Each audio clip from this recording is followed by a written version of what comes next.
বাংলাদেশ ও Bharat Asia মহাদেশের সবচেয়ে ঘনিষ্ঠ দুই প্রতিবেশী দেশ। ভৌগোলিকভাবে বাংলাদেশের তিন পাশের সীমান্ত বরাবর পরিবেষ্টিত রয়েছে ভারত। ভারতের সাথে বাংলাদেশের বাণিজ্যিক ও অর্থনৈতিকভাবে অনেক পুরাতন সম্পর্ক রয়েছে। টানা তৃতীয়বার ক্ষমতায় থাকা ভারতের নরেন্দ্র মোদী এবং টানা চতুর্থবার ক্ষমতায় আসা বাংলাদেশি প্রধানমন্ত্রী শেখ হাসিনার সাথে অত্যন্ত গভীর সম্পর্ক রয়েছে। ভারতের বাংলাদেশের সাথে সাংস্কৃতিক, সামাজিক এবং অর্থনৈতিক সম্পর্কও বেশ পুরাতন।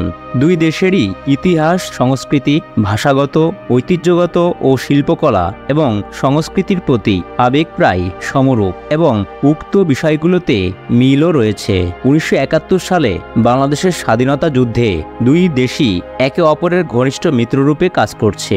ভারতের সহায়তায় যৌথভাবে সম্পন্ন করা কয়েকটি প্রকল্পের মধ্যে রয়েছে আখাউড়া আগরতলা আন্তঃসীমান্ত রেল সংযোগ, খুলনা মংলা বন্দর রেল লাইন এবং মৈত্রী সুপার থার্মাল পাওয়ার প্লান্টের দ্বিতীয় ইউনিট। উন্নয়নের ধারাবাহিকতা বজায় রেখে পশ্চিমবঙ্গের গেদে থেকে ভুটান সীমান্তবর্তী ডালগালাও পর্যন্ত বাংলাদেশের ভূখণ্ড ব্যবহার করে ভারতের জনগণের সুবিধার্থে ট্রেন সেবা চালু করতে চায় ভারত। বাংলাদেশ যদি এই প্রকল্পে সম্মতি প্রকাশ করে এবং বাস্তবায়নে সহায়তা করে, তাহলে বাংলাদেশের জন্য কতটা ফলপ্রসূ হবে, কতটা লাভ বা ক্ষতি হবে এবং বাংলাদেশের জনগণের উপর কোনো প্রভাব পড়বে কিনা সে সম্পর্কে আলোচনা করা হবে ভয়েসমালার এই পর্বে।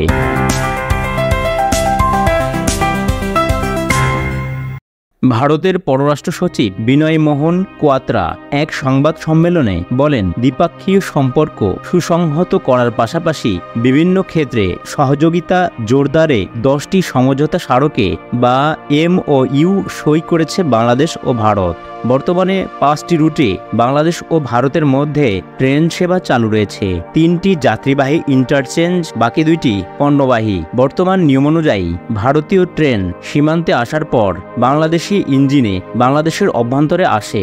বাংলাদেশি লোকোমাস্টার বা চালক তা চালিয়ে আনেন। ফিরে যাওয়ার সময়ও একই নিয়ম অনুসরণ করা হয়। নতুন সমঝোতা স্মারকে ভারত পশ্চিমবঙ্গের গেদে থেকে ভুটান সীমান্তবর্তী ডালগাঁও পর্যন্ত পণ্যবাহী ট্রেন চালু করতে চায়। এক্ষেত্রে সময় ও দূরত্ব কমাতে ব্যবহার করতে চায় বাংলাদেশের রেলপথ, অর্থাৎ দর্শনা দিয়ে ঢুকে ঈশ্বরদী, আব্দুলপুর, পার্বতীপুর হয়ে চিলাহাটি পর্যন্ত বাংলাদেশের ভূখণ্ড ব্যবহার করে ভারতীয় ট্রেনটি আবার ভারতের প্রবেশ করবে। ভারতের পররাষ্ট্র সচিব বিনয় মোহন কোয়াত্রা এক সংবাদ সম্মেলনে বলেন, বাংলাদেশের রেলপথ ব্যবহার করে ভারতের একটা অংশ থেকে আরেক অংশে রেলওয়ে সংযোগ চালু করতে চায় ভারত। এ নিয়ে দুই দেশের নেতাদের মধ্যে গুরুত্বপূর্ণ আলোচনা হয়েছে।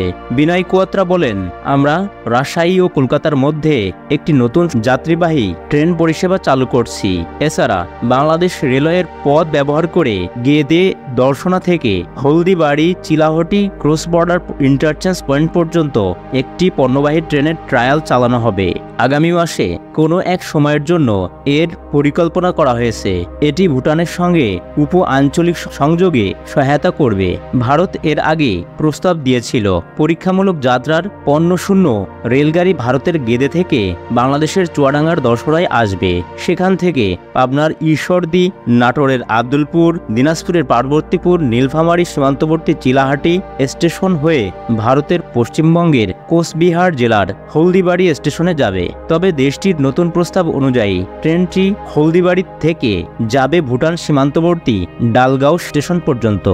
পরীক্ষামূলক রেল চলাচলের বিষয়ে বিনয় কোয়াত্রা বলেন, এই কানেক্টিভিটি বাংলাদেশের অর্থনৈতিক অবকাঠামোর একটি খুব বড় অংশকে শক্তিশালী করে। প্রকৃতপক্ষে এটি উভয় দেশ, উভয় সমাজ, উভয় অর্থনীতিকে ব্যাপকভাবে উপকৃত করবে। পাশাপাশি আলোচনায় ছিল উপ আঞ্চলিক ট্রানজিট, যা ভুটান ও নেপালে যোগাযোগের ক্ষেত্রে বাংলাদেশ সুযোগ পাবে। বিদ্যমান অংশটিকেও আরও প্রসারিত ও শক্তিশালী করা হবে। তিনি বলেন, এই ট্রানজিট চালু হলে নিজ দেশের মধ্যে রেলপথে দূরত্ব অনেকখানি কমবে ভারতের। ভারত আগে থেকেই এটা চেয়েছিল।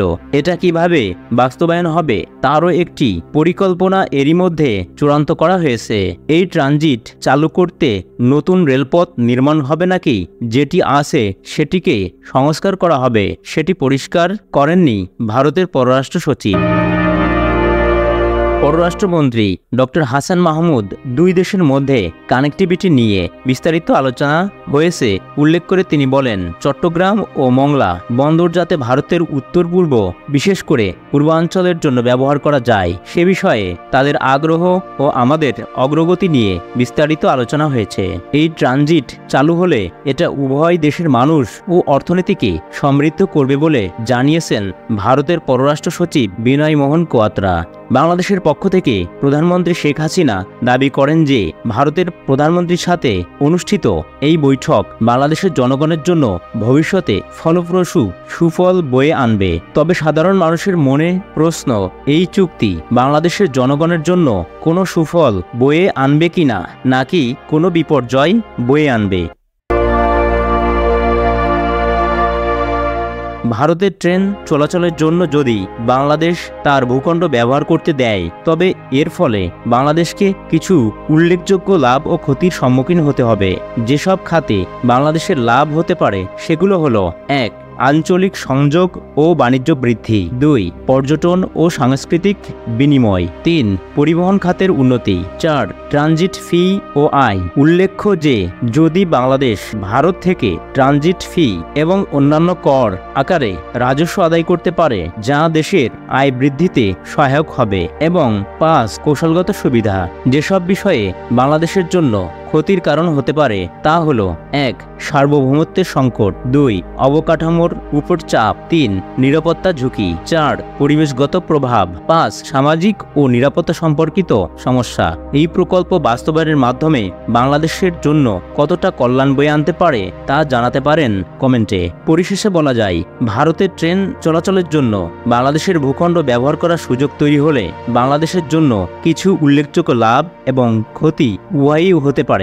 এর ফলে বাংলাদেশের অর্থনৈতিক এবং কৌশলগত ক্ষেত্রে বেশ কিছু সুবিধা পাওয়া যেতে পারে। তবে এর সাথে কিছু নিরাপত্তা, পরিবেশগত এবং অবকাঠামোগত চ্যালেঞ্জও রয়েছে যা সমাধান করতে যথাযথ পরিকল্পনা এবং ব্যবস্থাপনা প্রয়োজন। সুষ্ঠু পরিকল্পনা, আন্তর্জাতিক চুক্তি এবং দেশের সার্বভৌমত্ব ও নিরাপত্তা নিশ্চিত করার মাধ্যমে এই ধরনের প্রকল্পের সুফল গ্রহণ এবং সম্ভাব্য ক্ষতি মোকাবেলা করা সম্ভব। বাংলাদেশের জন্য এই পরিস্থিতি লাভজনক করতে হলে সঠিক নীতিমালা এবং নিরাপত্তা ব্যবস্থা নিশ্চিত করতে হবে। এই প্রকল্প বাস্তবায়নের ফলে বাংলাদেশের জনগণের সাথে ভারতের সম্পর্ক কেমন হতে পারে তা ভবিষ্যতই বলে দেবে।